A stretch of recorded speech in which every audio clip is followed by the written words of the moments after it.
मुख्यमंत्री श्री मोहन चरण माझी आज कंधमाल जिला गस्त कर फुलबाणी 100 सीट विशिष्ट सरकारी मेडिकल कॉलेज और 650 शज्या विशिष्ट हॉस्पिटल शुभ उद्घाटन करने सहित जिलार विकास प्राय 750 कोटी टंका मूल्यर विभिन्न उन्नयनमूलक प्रकल्पर शुभ उद्घाटन और भित्तिप्रस्तर स्थापन कर कंधमाल मेडिकल कॉलेज केवल चिकित्सा शिक्षा प्रदान करने नुहे बरं एठारे एक सुनिश्चित और गुणवत्तापूर्ण स्वास्थ्य सेवा प्रदान करिबो एवं आखपाख अंचल लोकों जीवन में बड़ परिवर्तन आने प्रेरणा हेबो। एही 650 शज्या विशिष्ट सरकारी भेषज महाविद्यालय और चिकित्सालय द्वारा केवल कंधमाल जिला नुहे बरं समग्र राज्य में स्वास्थ्य सेवार एक नूतन अध्याय सृष्टि हेबो बोली मुख्यमंत्री कहिसेंती। सभार उद्बोधन दे से कहिथिले जे आम सरकार आसीबा मात्रे ओडिशा लोकंको बहु आकांक्षित आयुष्मान भारत प्रधानमंत्री जन आरोग्य योजना जहाकु राजनैतिक कारणरू आपण मानकठारु दूरे रखा जाइतला कार्यकारी करा जाइछि। एहा द्वारा ओडिशार 3.5 कोटी लोक निःशुल्क स्वास्थ्य सेवा देशर 29,000 बेसरकारी मेडिकल रे पाई परिबे। आयुष्मान भारत प्रधानमंत्री जन आरोग्य योजना सहित राज्य सरकारक गोपबंधु जन आरोग्य योजना को एकक स्वास्थ्य सेवा योजना को कार्यकारी करा जाउछि। से कहिथिले जे गत 24 वर्ष रे विश्वस्तरीय सेवा नारे स्वास्थ्य भित्तिभूमि को संपूर्ण भावे अणदेखा करा जाइतला। एहाकु सजाड़िबा सहित उन्नत और गुणात्मक स्वास्थ्य सेवा प्रदान पई कार्य जारी रहिछि। गुणात्मक स्वास्थ्य सेवा पई आसंता 1 वर्ष मध्यरे ओडिशार डाक्तरक अभाव रहिबो नै। प्रत्येक हॉस्पिटल रे आवश्यक डाक्तरक पोस्टिंग करा जिवो। एही सेवा पई आवश्यक पांठी कौन कार्पण्य करना। चलित बजेट रे केवल स्वास्थ्य सेवा 23,635 कोटी टंकार प्रावधान करिछि जहां मोट बजेट 8.2%।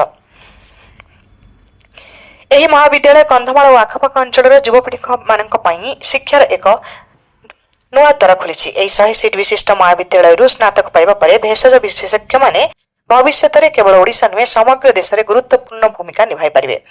मानव सेवा ही माधव सेवा यह निज जीवन व्रत भाव में ग्रहण कर डाक्तर मैंने महाविद्यालय को स्वास्थ्य सेवा क्षेत्र में एक अग्रणी अनुष्ठान रूपे गढ़ी तोलिबा मुख्यमंत्री डाक्तरी छात्र छात्री मानक परामर्श देइतिले। यापर मुख्यमंत्री फुलबाणी जिलार विकास प्राय 750 कोटी टंका मूल्यर 10टी विभिन्न उन्नयनमूलक प्रकल्पर शुभ उद्घाटन और भित्तिप्रस्तर स्थापन करिसेंती। एही प्रकल्प मानक मध्यरु 655 कोटी टंकार ऊर्ध्व 5टी प्रकल्पर शुभ उद्घाटन हेबा सहित प्राय 94 कोटी ऊर्ध्व 5टी प्रकल्पर भित्तिप्रस्तर स्थापन होइछि। सूचना योग्य जे सब प्रकल्प गुड़िक मध्य ग्राम्य पानीय जल प्रकल्प, मेगा पाइप जल जोगाण प्रकल्प, विद्यालय भित्तिभूमि उन्नतीकरण, पर्यटन केन्द्र, स्वास्थ्य केन्द्र, सड़क निर्माण प्रकल्प, मिशन शक्ति बजार, बहुमुखी गोष्ठी केन्द्र एवं अन्य सरकारी भित्तिभूमि रही। निज अभिभाषण में मुख्यमंत्री कहिथिले जे आम सरकार आसिबा परे एही 1 वर्ष मध्य ओडिशा रे विकास धारा त्वरान्वित होइछि। एही क्रम में कंधमाल जिलार विकास पई जिलावासी को उत्तम शिक्षा, स्वास्थ्य, पर्यटन भित्तिभूमि, गमनागमन इत्यादि मौलिक सुविधा जोगाई देबा पई आम सरकार पक्षरु उद्यम अब्याहत रहिछि। प्राकृतिक सौंदर्य परिपूर्ण ओडिशार भूस्वर्ग दारिंगबाड़ी पर्यटन विकास पई राज्य सरकार स्वतंत्र ध्यान देउछन्ति। दारिंगबाड़ी पर्यटन विकास पई 18 कोटी टंका मूल्यर प्रकल्प अनुमोदन करी टेंडर आह्वान करा जायछि और पुतुड़ी जलप्रपातर विकास पई 4 कोटी 50 लाख टंका अर्थ अनुमोदन करा जायछि।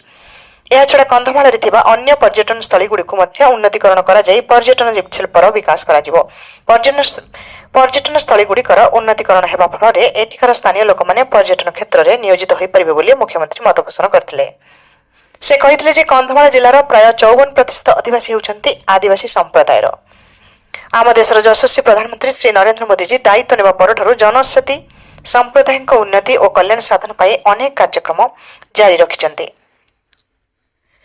आदिवासी मानकर जंगल जमी अधिकार प्रदान करने निमंते जिला प्रशासन तत्परतार सहित कार्य करुछि। जंगल जमी अधिकार आईन द्वारा गत 6 मास मध्य 20,000 रु ऊर्ध्व व्यक्तिगत पट्टा प्रदान करा जायछि। सरकार नीतिगत निष्पत्ति नेइछन्ति जे एणिकी राज्य में जड़े भी भूमिहीन रहिबे नाही। तेणु आगामी दिन में जिलार समस्त भूमिहीन को जमी जोगाई दियाजिवो। 3 डेसिमिल रु कम जमी थिबा लोके भी एथिर अंतर्भुक्त पीवीटीजी वर्ग को जंगल जमी अधिकार प्रदान करी ओडिशा सर्वभारतीय स्तर में प्रशंसा हासिल करिछि। मुख्यमंत्री परिशेष कहिथिले जे आज 2036 रे समृद्ध ओडिशा गठन और 2047 सुधा विकसित भारत गठन करने दिगरे अग्रसर होउछु। 2036 सुधा आमे लक्ष्य रखिछु राज्यर सर्वांगीण विकास, सामग्रिक अभिवृद्धि और जनजाति सशक्तिकरण जरिया एक समृद्ध ओडिशा गठन करबा। समृद्ध ओडिशा रे आमे शिक्षा, स्वास्थ्य, शिल्प, भित्तिभूमि आदि सब क्षेत्र में उत्कर्ष लाभ करिबार लक्ष्य रखिछु। ତାହା ସହିତ ସମାଜର ଶେଷ ଧାଡ଼ିରେ ରହୁଥିବା ଭାଇ ଭଉଣୀମାନଙ୍କୁ ଯେପରି ସବୁ ପ୍ରକାର ମୌଳିକ ସୁବିଧା ଉପଲବ୍ଧ ହେବ ସେ ଦିଗରେ ମଧ୍ୟ ଆମର ଉଦ୍ୟମ ରହିଛି। ଉକ୍ତ କାର୍ଯ୍ୟକ୍ରମରେ ସ୍ୱାସ୍ଥ୍ୟ ମନ୍ତ୍ରୀ ଡକ୍ଟର ମୁକେଶ ମହାଲିଙ୍ଗ, କନ୍ଧମାଳ ସାଂସଦ ଶ୍ରୀଯୁକ୍ତ ସୁକାନ୍ତ କୁମାର ପାଣିଗ୍ରାହୀ ଓ ଫୁଲବାଣୀ ବିଧାୟକ ଶ୍ରୀଯୁକ୍ତ ଉମାଚରଣ ମଲ୍ଲିକ ପ୍ରମୁଖ ମଞ୍ଚାସୀନ ଥିଲେ। ସମୃଦ୍ଧ ଓଡ଼ିଶାରୁ ରଜତ ମହାପାତ୍ରଙ୍କ ରିପୋର୍ଟ।